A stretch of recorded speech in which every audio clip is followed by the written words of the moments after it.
안녕하세요 유튜브 시청자 여러분, 제자르입니다. 바이에른 뮌헨과 보훔의 분데스리가 5라운드 경기가 있었습니다. 바이에른 뮌헨은 리그 3위, 보훔은 리그 13위 팀으로 최근 양팀의 폼을 보면 바이에른 뮌헨은 3연승 후 무승부 후에 주중 챔스에서 맨유를 상대로 4대3으로 승리했고, 보훔은 리그 기준으로 1라운드 슈투트가르트에게 대패를 당했지만 그 후에는 3연무를 기록하고 있는 팀이었습니다. 바이에른과 보훔의 전적을 보면 최근 8경기에서 뮌헨이 7승 1패를 기록하면서 전적에는 앞서고 있었고, 지난 시즌 홈에서 3대0 승, 원정에서 7대0으로 승리한 바이에른이었는데, 전임 감독 나겔스만은 모두 대승을 거두며 잡았던 보훔이었기 때문에 투엘 감독 입장에서도 반드시 대승으로 잡아야 되는 경기였습니다.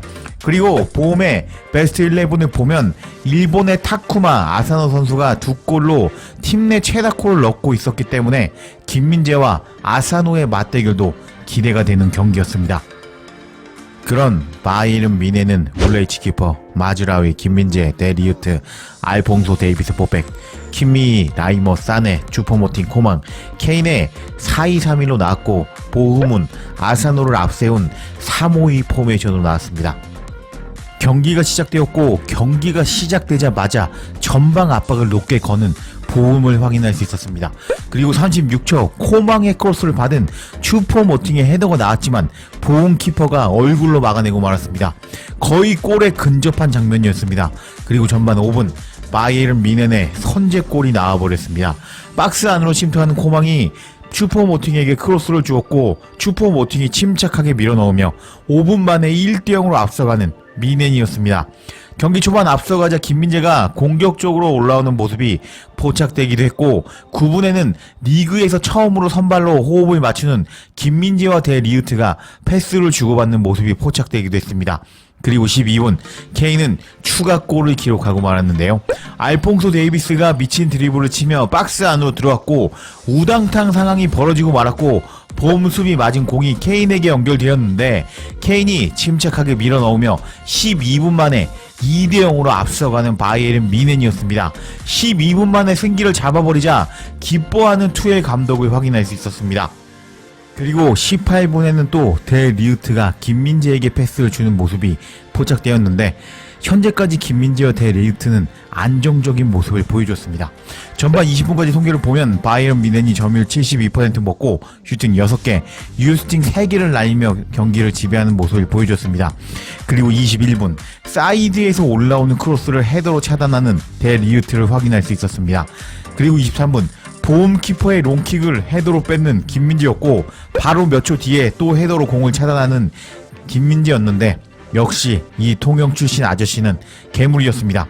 그리고 26분 데리우트가 박스 안에서 수비를 하다가 부딪히며 넘어져 버렸는데 다행히도 일어나는 데리우트였습니다. 그리고 바로 다음 장면, 보훔이 얼리 크로스로 박스 안에 공을 넣어 보았지만 김민재가 몸싸움과 괴물같은 점프력으로 막아내고 말았습니다. 김민재 살아있네. 그리고 28분 코너킥 상황에서 킴미의 크로스를 받은 데리우트가 강력하게 헤더로 밀어넣으며 3대0으로 앞서가는 바이에른이었습니다. 데리우트가 골을 넣자 축하해주는 팀 동료들을 확인할 수 있었고, 누구를 쓰지? 라며 고민하는 듯한 투엘 감독이 포착되기도 했습니다. 그리고 32분 보훔의 코너킥을 헤더로 막아버리는 한국 출신 벽 김민재였고, 다음 장면에서 보훔의 컷백을 다리를 길게 뻗으며 막아내는 김민재였는데, 뒤에 보훔 선수가 있는 것을 보면 한 골 막아낸 김민재라고 할 수 있었습니다. 그리고 다음 장면에서 선수들에게 손짓을 하며 지휘하는 김민재였는데, 후방의 사령관 김민재 정말 멋있었습니다. 그리고 38분 해리 케인이 이를 내고 말았습니다. 오늘 밑에 내려와서 경기를 많이 하던 케인은 전방으로 침투하는 사네에게 공을 밀어주었고, 공을 받고 박스 안으로 들어온 사네는 침착하게 밀어넣으며 38분 만에 4대0으로 앞서가는 바이에른 뮌헨이었습니다. 그동안 해리 케인이 못해서 가짜뉴스 공장에서 케인 까는 영상으로 사기를 많이 쳤었는데요. 가짜뉴스 채널들 영상을 몸 만들게 하는 오늘 케인의 활약이었습니다. 그리고 추가 시간 1분 보훔이 박스 안에서 때린 슈팅을 다리로 막아버리는 김민재였는데, 또 한 골을 막아버리는 김민재였고, 추가 시간 2분에도 박스 안으로 들어오는 크로스를 막아버리는 김민재였습니다. 전반 통계를 보면 바이에른 뮌헨이 점유율 57% 먹고 슈팅 14개, 유효슈팅 7개 날렸고 보험은 유효슈팅이 빵기였는데 김민재가 몸으로 다 막아버려서 유효슈팅이 없었던 보험이었고, 패스 스탯을 보면 김민재는 92% 패스 정확도와 롱패스 100% 성공률을 보여주었고, 몸싸움 스탯을 보면 김민재는 공중볼 경합 7번 시도해서 6번 성공하며 공중을 씹어먹었고 지상볼 경합도 100% 승률을 보여주었습니다. 그리고 케인, 김민재, 대리우트의 히트맵을 보면 케인은 밑으로 내려와서 공을 많이 받아주는 플레이메이커 역할을 한 것을 알 수 있었고, 김민재는 왼쪽에서 넓은 활동 반경을 보여주었고 대리우트도 오른쪽에서 활발한 움직임을 보인 것을 알 수 있었습니다. 그리고 시작된 후반전, 시작과 동시에 대리우트를 빼고 우파메카노를 투입한 바이에른이었고 52분 보험 수비의 손에 공이 맞으며 PK를 얻어낸 바이에른이었습니다. 54분 키커로 나온 케인의 슈팅이 그대로 들어가며 5대0으로 앞서가는 바이에른 뮌헨이었습니다. 와, 오늘 경기력 좋은데요? 그리고 64분 슈퍼 조커 마티스 테를 투입하는 바이에른 뮌헨이었습니다.